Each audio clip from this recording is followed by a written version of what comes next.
Hello friends, welcome all of you to my channel, and today we will be talking about the diagnosis and management part of acute pericarditis.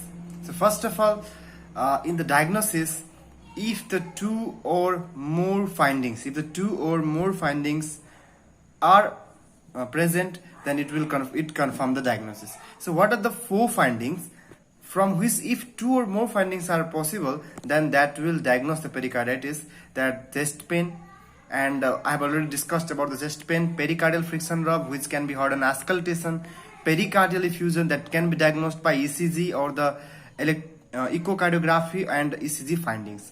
So basically there are four things: ECG finding, pericardial effusion, pericardial friction rub and chest pain. If these four findings, if any two or more than two findings are present, that confirm the diagnosis.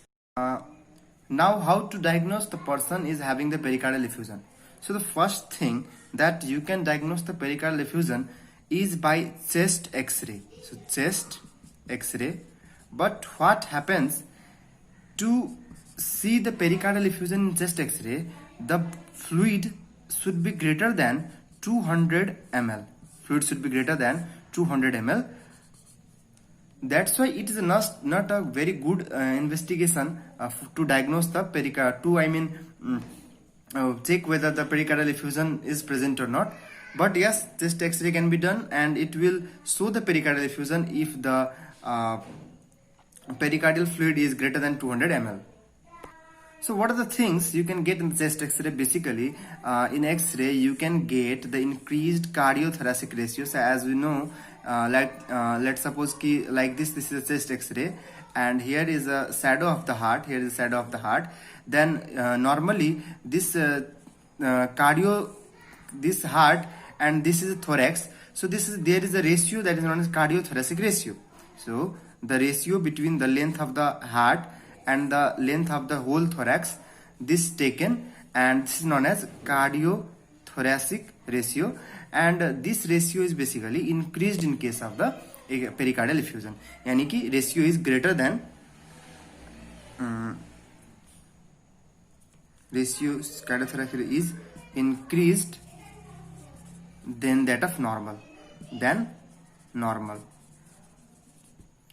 Normally, it should cover less than 50% of the total thorax length.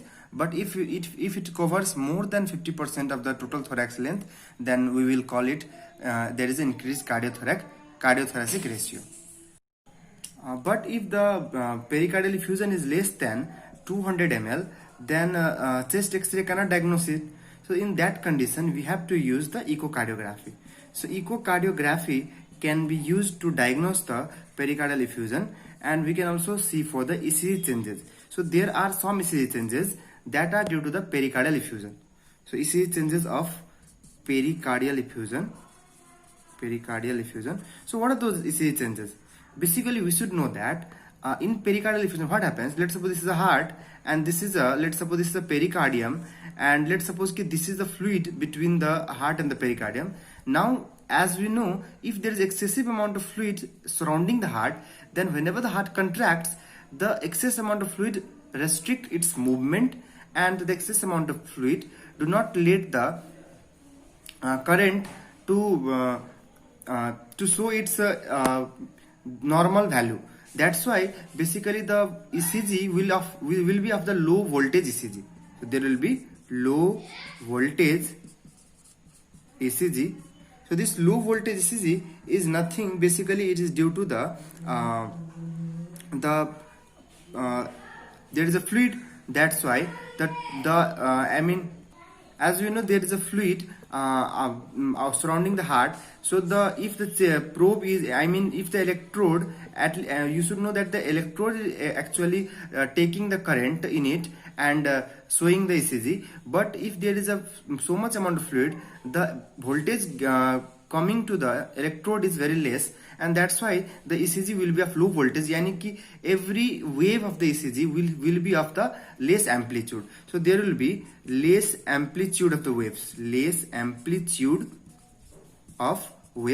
That is the PQRST will have the less amplitude, and this is the thing we will get in the case of pericardial effusion, that the amplitude of the waves will get decreased. And since the pericardial effusion is basically the restricting the movement of the hearts, that's why what happen, the heart will have the different degree of the ventricular depolarization, due to which there is a variable amplitude of the QRS wave. That's the QRS wave amplitude fluctuates. So the QRS wave amplitude fluctuates. This is known as electrical alterance. Electrical alterance. So what is the reason for electrical alterance? Reason is the same, that the heart is contracting is now in a space where there is a lot of water. In that condition, basically the water is restricting the movement of the heart, and at different time different amount of the current is reaching to the electrode, and due to the continuous movement of water around the whenever the heart is contracting, the water surrounding the fluid surrounding the heart is also in motion, and due to that motion, the exact amount of voltage do not reaches the electrode, and that's why the QRS wave amplitude fluctuates, and this condition is known as electrical alterance. So these two basically findings of the ECG are seen in the case of pericardial effusion. So these are the ECG finding of the pericardial effusion. So you can see one thing, that you can get the ECG findings like this. So previously I talked about the ECG finding. That was the ECG finding of basically pericardial effusion. But what is the exact finding of the acute pericarditis? That is the, first of all, let's see the normal wave. So this is a normal wave. This is a P, Q, R, S and T. So let's suppose this is a normal wave. What happens in case of the acute pericarditis? The first thing is, there will be ST segment elevation. There will be ST segment elevation. So you have to know what is ST segment. So this segment is known as, here to here is known as ST segment. So this segment is basically elevated. And what kind of elevation? The elevation is basically concave upward. Concave upward. Let me show by the ECG. So you will see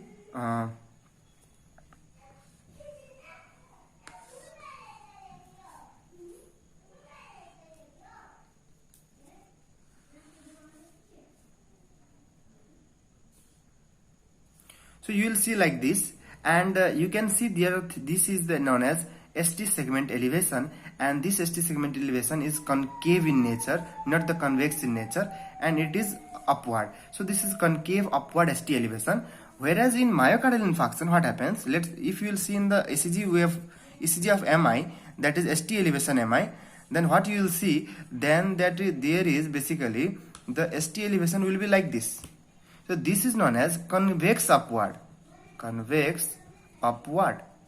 So there is a basic difference in MI ST elevation and the acute pericarditis ST elevation. That in acute pericarditis ST elevation is concave upward, but in MI, in myocardial infarction, the ST elevation is basically convex upward. Another thing you can see in the ECG, that this is known as the PQ segment. It's known as PQ segment. So you can see the PQ segment is basically depressed, or this is also known as PR segment. So there is a PR segment depression. PR segment depression. So up to now you have known the two findings. One of the finding was ST elevation in a concave upward, and another finding is PR depression. That the PR wave is that the PR segment is basically depressed. So normal PR segment and this PR segment, this is depressed. You can easily see. So let's see the normal ECG first. This is a P. Let's suppose this is a T wave, and this is a P, and this is a Q, R, S, and this is a T. So like this is a normal. This is a normal. This is a normal. One more thing. So all of the findings I will show you in same figure. See this figure. There is what happened after between the T and P. This is known as TP segment. So the TP segment has taken a downward slope. So this TP segment, this is TP segment. So TP segment has taken the down slope. This is known as spodic sign. This is known as spodic sign, and it is basically the pathognomic feature of the acute pericarditis. It is a pathognomic feature of acute pericarditis.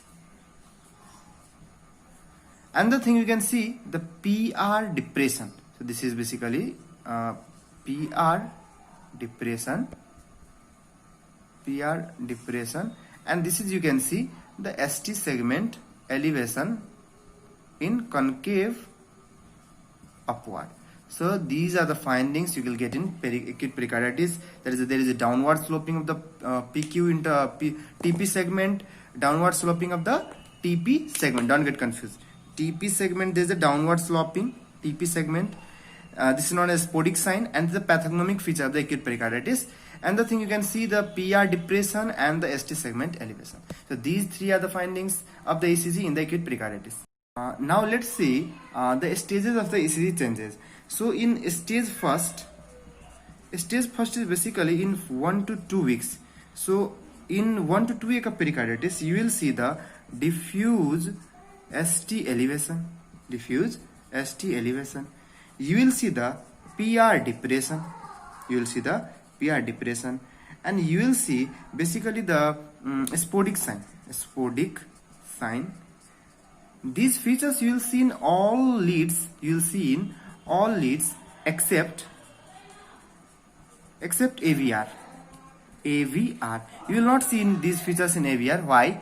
As the AVR record, actually in AVR the all the waves are just opposite.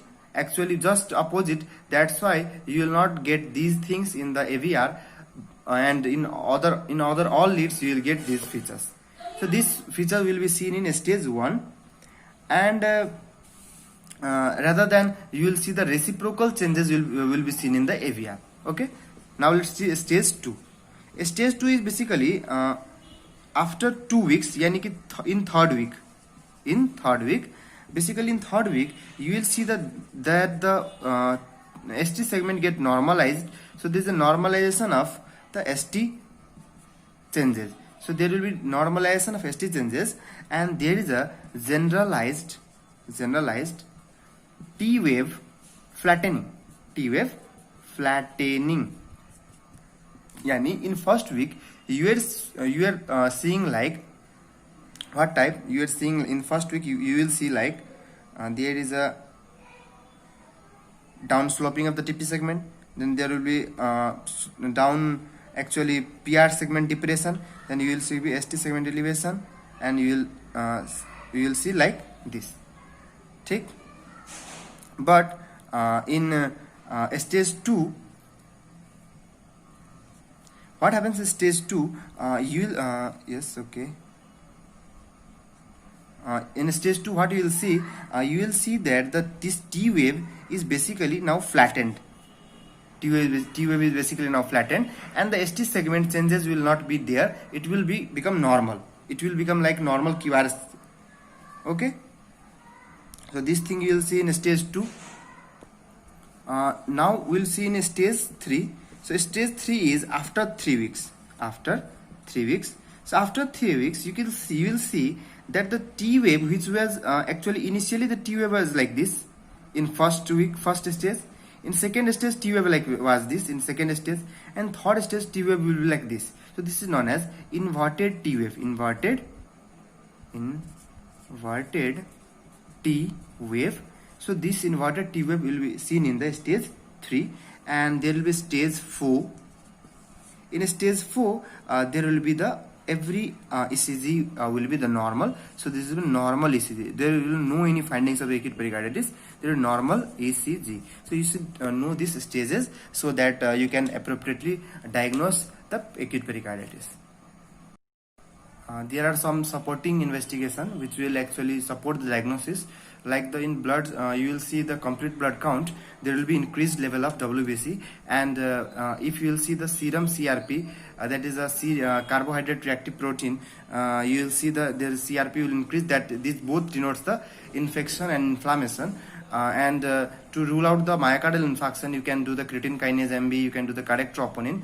But though you should know that in 30 to 50% of the pericarditis, troponin I may get increased. So you should rule out very carefully the myocardial infarction. You can also do the coronary angiogram. As in coronary angiogram, if the patient is of MI, there will be somehow the compromised blood supply in some areas. So there will be compromised blood supply in some areas if there is MI, but if there is a acute pericarditis only, then there will be no such a problem in the coronary angiogram. So these are the supporting investigation we should do in the case of acute pericarditis. Now let's talk about the management portion.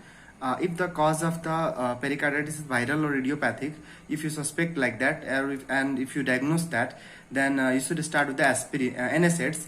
In NSAIDs, you can give aspirin. So aspirin 600 mg 6 times a day you can give. But if the aspirin is contraindicated, you can give indomethacin or ibuprofen 300 to 800 mg TDS for 7 days. And as we know, the NSAIDs have the GI side effect, gastrointestinal side effect. They will produce much amount of acid. That's why you can give the pantoprazole, that is a proton pump inhibitor. So you can give the pantoprazole or the rabeprazole. So you can give such type of agent. They will be taken once a day in the empty stomach in the morning. If the problem is post myocardial infarction, then that time you cannot use other NSAIDs. You can only use the aspirin. So aspirin can be only used if there is a post myocardial infarction. And if any person is having the contraindication to the if any person is having NSAIDs failure, if person is having NSAIDs failure, that the NSAIDs is not working in 1 week of treatment.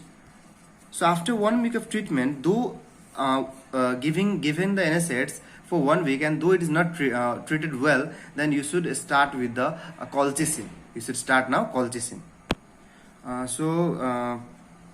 If the cause is not idiopathic, if the cause is not viral, then the aspirin or NSAIDs will not work. In that condition, you should give the colchicine. So you can give the colchicine alone, or you can give in combination with the NSAIDs. So mainly the colchicine is given in combination to the NSAIDs. The colchicine will be taken 1 to 2 mg on first day. So this is the loading dose, and after the first day you can give the 0.5 mg once a day or twice a day for 3 months. So you can take colchicine like this way, but you should never forget to add the pantoprazole, because colchicine also have a GI side effects. And once the acute attack is over, so once the acute pericarditis stage is over, then you can switch to 0.6 mg OD or BD colchicine for 3 months.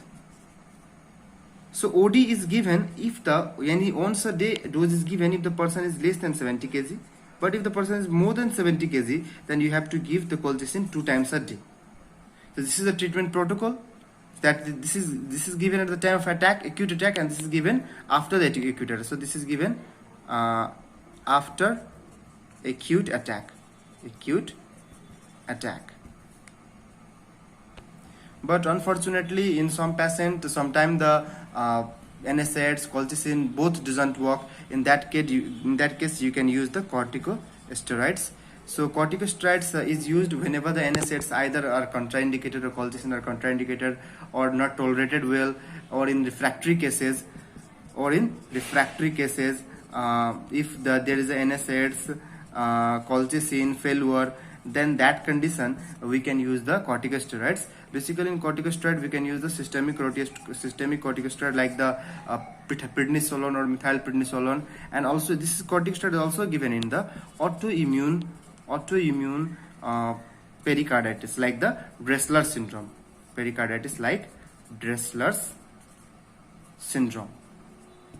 And if there is a purulent pericarditis,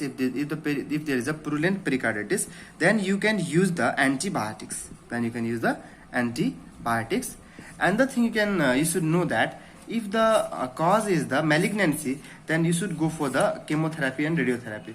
So the malignancy, for the malignancy you can go for the chemotherapy. So if the cause is the malignancy, so chemotherapy for the malignancy. And if the cause is chronic renal failure, if the cause is uremic, then you should go for the dialysis. So if the cause is uremia, then you should go for the dialysis, hemodialysis. So these are the treatments which we do in case of the acute pericarditis. So what can be the complications after the treatment? So what can be the complications after treatment?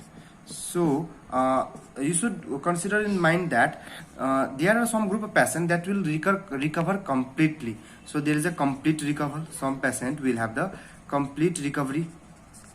There will be some patient who are basically not having complete recovery. They will be suffer from the cardiac tamponade due to the massive pericardial effusion. So due to the massive pericardial effusion, they will have the cardiac tamponade. And if the person will have the cardiac tamponade, then this is a medical emergency. This is a medical emergency. And it is a condition where the person is the heart. There is around the heart there is so much fluid that the fluid is not allowing the heart to constrict and not allowing to dilate. I mean, basically not allowing to dilate. So there will be a diastolic disturbance. There will be diastolic disturbance, and if there is diastolic disturbance, then person will have the less blood, incoming blood, then there will be less outgoing blood, yani cardiac output will decrease, and there will BP will be fall. Person can also die, go into shock. And the thing there can be constrictive pericarditis. There can be constrictive pericarditis. In constrictive pericarditis, what there will be that the pericardium will get attached so strongly. If this usually happens if the pericarditis remain for greater than 3 months. If the pericarditis remain for greater than 3 months, then there will be basically the adherence of the pericardium, and due to that adherence, that they start to, so that condition is known as constrictive pericarditis, and the treatment will be the surgical peeling of the pericardium. So in that condition, you have to peel off the pericardium. So surgical stripping